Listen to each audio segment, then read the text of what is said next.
¿Qué sucede cuando un posible cliente de tu tienda resulta ser un secuestrador que decide llevarse a tu bebé y la desaparece de forma que no vuelves a verla? Esto es lo que le sucedió a Maribel Enciso, una mujer que atendía su propio local cuando un hombre a quien ya había atendido previamente decidió volver aparentemente en calidad de cliente. El hombre la atacó y se robó a su pequeña. El robo de esta niña lamentablemente sigue siendo una problemática actual, ya que la niña, la pequeña, lleva más de 12 años desaparecida y sus padres no tienen noticia alguna de su paradero. Esta es la historia de María José Monroy Enciso, una niña que al día de hoy continúa siendo buscada por toda Latinoamérica. José Iván Monroy y Maribel Enciso tenían muchos planes de vida a partir de su casamiento. Querían formar una familia y desarrollar planes a largo plazo, como el de tener su propio emprendimiento. Decidieron esperar un tiempo para ser padres, pero en cuanto se dio la oportunidad, la recibieron de brazos abiertos. María José nació el 14 de octubre del año 2009 y se convirtió en la luz de los ojos de sus padres. Lamentablemente, la niña nació con un problema de salud que le generaba convulsiones, por lo que sus padres tenían que estar atentos a ella y suministrarle algunos medicamentos para su calidad de vida no disminuyera. Entre los rasgos característicos de la niña se encuentra una mancha de color marrón en su mano derecha. Maribel tenía el título de optometrista, por lo que tiempo después de ser padres decidieron abrir una óptica, donde la mujer sería la encargada y también podría manejar sus tiempos para estar al pendiente de su bebé. El 21 de septiembre del año 2010, Maribel se encontraba trabajando en su local, ubicado en Tecámac, en el Estado de México, con su hija a su lado como todos los días. Marijó ya tenía 11 meses y acostumbraba a pasar tiempo en el local con su mamá. Una semana antes, había entrado un hombre en la óptica, incluso le había hecho un examen de vista a la madre, y ese día había regresado pocos minutos antes de cerrar el local. Lo que dijo que quería era comprar unos lentes, y como era algo bastante normal, Maribel lo dejó pasar. Lo que no sabía es que ese hombre era quien intentaría arrebatarle la vida y se llevaría a su hija. El hombre, aparentemente cliente, ingresó a la óptica, cerró la puerta y sacó una navaja, obligando a la mujer a que le diera todas las cosas de valor que tuviera en el local. Ella accedió pidiendo que por favor no le hiciera nada ni a ella ni a su bebé, pero el hombre no le hizo caso. Comenzó a golpearla sin remordimiento y lo obligó a dejar a la niña en la silla. Cuando ésta se dio vuelta para hacerlo, el hombre la atacó por la espalda y le cortó la garganta. Esta persona me ataca con un arma punzocortante y me empieza a cortar la garganta. Yo me caigo, me empiezo a desangrar, pero puedo ver todavía cuando toma en brazos a mi hija María José. Luego, ella contaría: yo, aterrorizada y pensando en el bienestar de mi bebé, lo hago, y es cuando me toma por detrás para cortarme la garganta. No siento dolor alguno, solo un hilo caliente recorrer mi garganta. Siento cada segundo y cada movimiento de la navaja al pasar por mi cuello. Pienso en mi hija, imaginando muchas cosas y nada a la vez. Yo caigo y me empiezo a desangrar. Como te digo, esto fue lo que dijo la madre. Pero no se conformó con eso solo. Me refiero al criminal. Al apuñalarla, movió su cuchillo estando dentro del cuello de la mujer porque su intención era clara: acabar con su vida. Maribel se estaba desangrando, pero aún consciente fue testigo de cómo el hombre tomaba varias cosas de valor del local y luego agarraba a la niña y se iba por la puerta de entrada. Con las últimas fuerzas que tenía, la mujer se arrastró hasta la puerta para pedir ayuda. Una vez en el piso, hace un último intento por buscar a su pequeña con la mirada y con las pocas fuerzas que aún le quedaban, puede ver que el hombre la tomó en brazos y sale del consultorio. Afortunadamente, varios vecinos estaban afuera y pudieron socorrerla. Llamaron a la policía, a la ambulancia y lograron contenerla para que dejara de perder sangre. Por otra parte, José Iván pasaría a buscar a ambas apenas saliera de su trabajo y hasta el momento no sabía nada de lo que estaba sucediendo, de lo que estaba pasando en la óptica. Cuando llegó se encontró con una escena impensable, a punto de perder a su esposa y su hija no estaba en ningún lugar. Dentro del local se encontraron con una nota aparentemente dejada por el atacante en la que decía que se llevaría a la niña a Sudamérica. Esta nota resultaba desconcertante, pero tengámoslo en cuenta para más adelante en esta historia. Maribel fue llevada a emergencias donde la llevaron a un coma inducido para poder tratarla. El pronóstico que daban los médicos no era el mejor, ya que el corte le había llegado a la yugular y estuvo cerca de tocar sus cuerdas vocales. Para los investigadores no había demasiada información con respecto al atacante, por lo que decidieron comenzar la investigación por el entorno de la víctima. La primera persona sospechosa fue su marido, José, a pesar de tener una coartada verificable porque estaba trabajando. Como si fuera poco, decidieron arrestarlo mientras la investigación seguía en curso y su esposa se encontraba al borde de la muerte. Según ellos, la pareja tenía problemas maritales y por eso el hombre había contratado a un matón para acabar con la vida de su esposa. Una teoría que se podría haber cerrado rápidamente si hubiesen investigado un poco el entorno de la pareja. Pero no nos olvidemos de algo, María José todavía seguía desaparecida y los oficiales estaban tan metidos en esa teoría de la crisis de la pareja que había pasado días desde su desaparición, haciendo cada vez más difícil poder seguirle el rastro. Durante una semana la mujer estuvo en coma y la policía se dedicó a fabricar historias sobre un presunto culpable, echando toda la responsabilidad a José sin siquiera moverse para investigar el caso. Cuando Maribel pudo recuperarse, habló sobre lo que vivió en el instante en el que luchaba por su vida. Los vecinos me vieron y llamaron a una ambulancia. Un policía municipal llegó, pero no ayudó.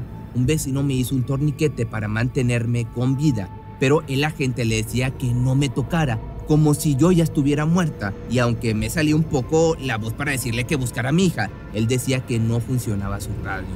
Esto lo afirmaba mientras también confirmó que los servicios de salud tardaron mucho en llegar.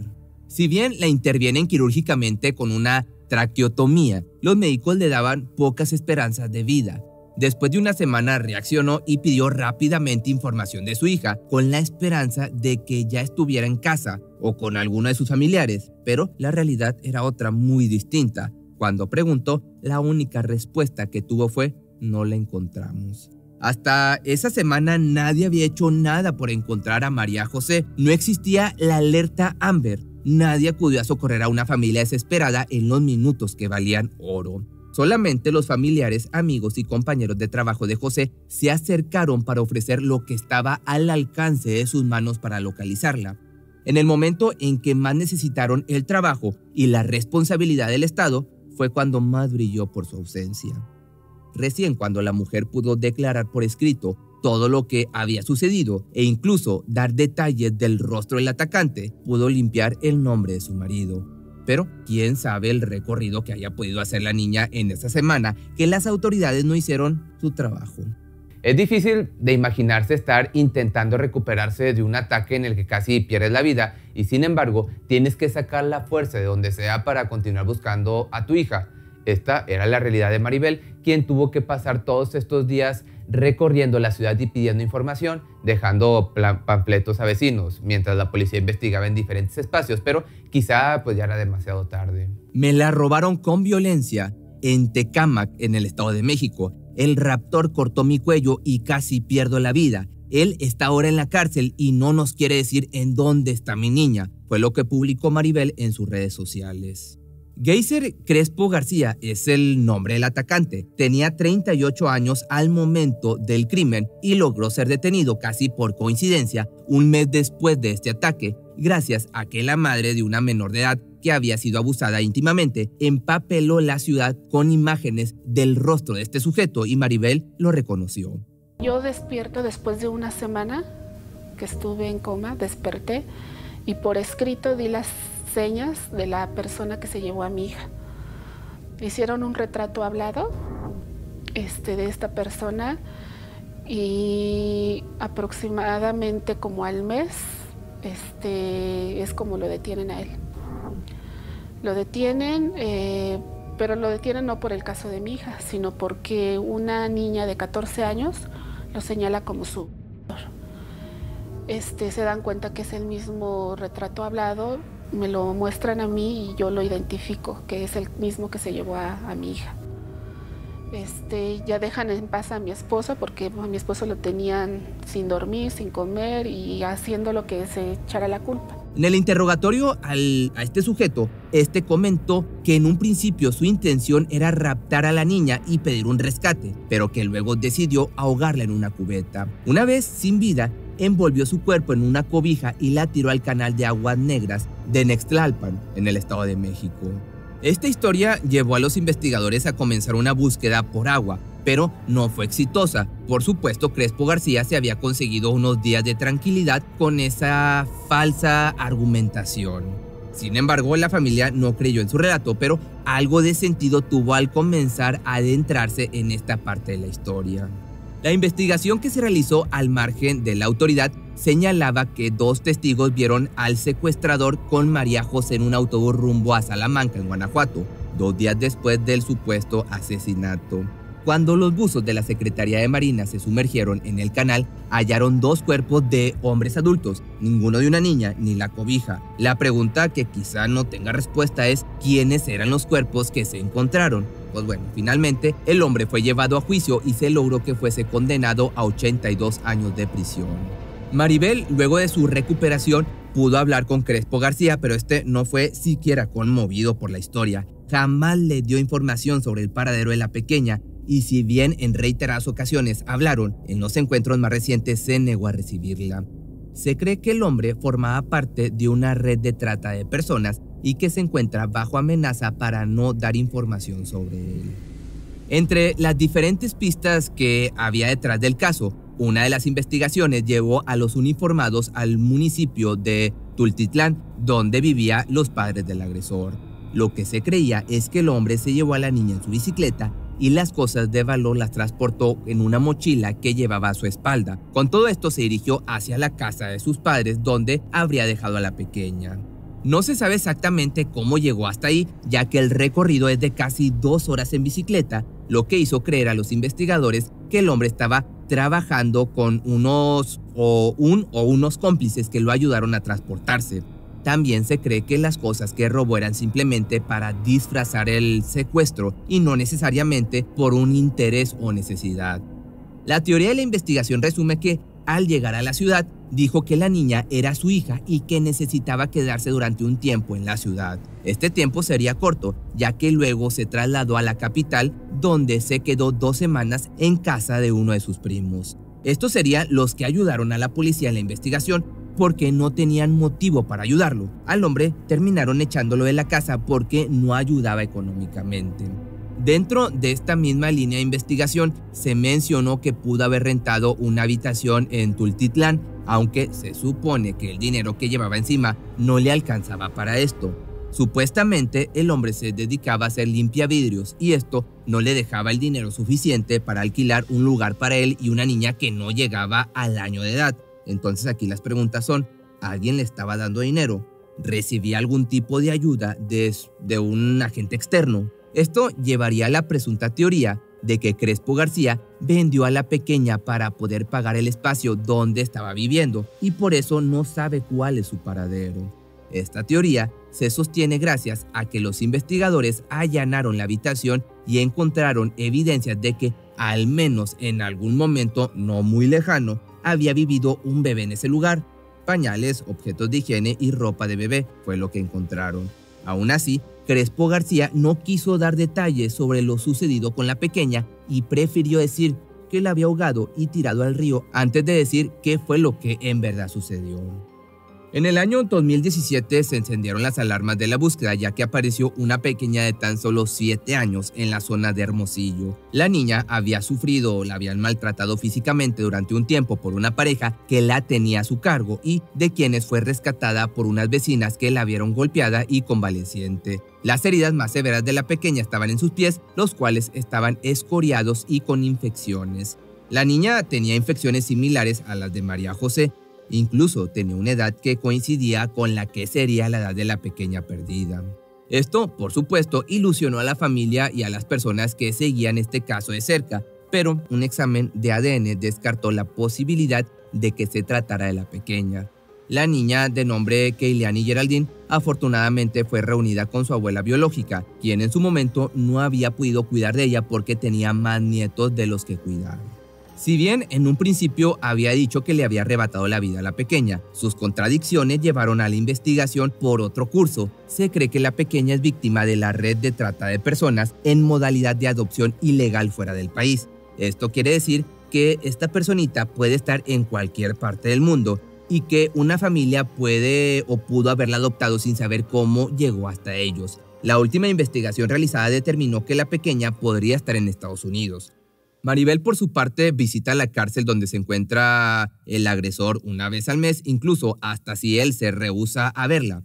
También le exige a la justicia mexicana que se haga responsable, ya que la negligencia de los oficiales para tratar este secuestro con seriedad hizo que pasara demasiado tiempo para seguir la pista de la pequeña, por lo que nunca se sabrá si hubiese sido diferente la situación, de haberse manejado la situación con el debido respeto y la responsabilidad. No solamente eso, sino que tanto ella como su marido fueron víctimas de abuso de poder y malos tratos por parte de las instituciones judiciales del país. Tanto Maribel como su familia consideran que no tuvieron un apoyo real por parte del Estado de México y por eso la mayor parte de la investigación la llevan ellos a través de sus redes sociales. En su perfil de Facebook, que tiene cerca de 600,000 seguidores, que te voy a estar dejando aquí, hizo denuncias públicas sobre el mal trabajo de los investigadores con su caso. También utiliza su plataforma para ayudar a las otras personas que pasan por situaciones similares a la suya. La investigación apunta a que fue una adopción ilegal. Mi hija puede vivir cerca de ti con otra identidad. Ayúdame a encontrarla, la extraño mucho, fue lo que declaró Maribel, quien es completamente consciente de que esta lucha no está cerca de terminar, pero que no se rendirá hasta encontrar a su pequeña, quien actualmente tendría 12 años.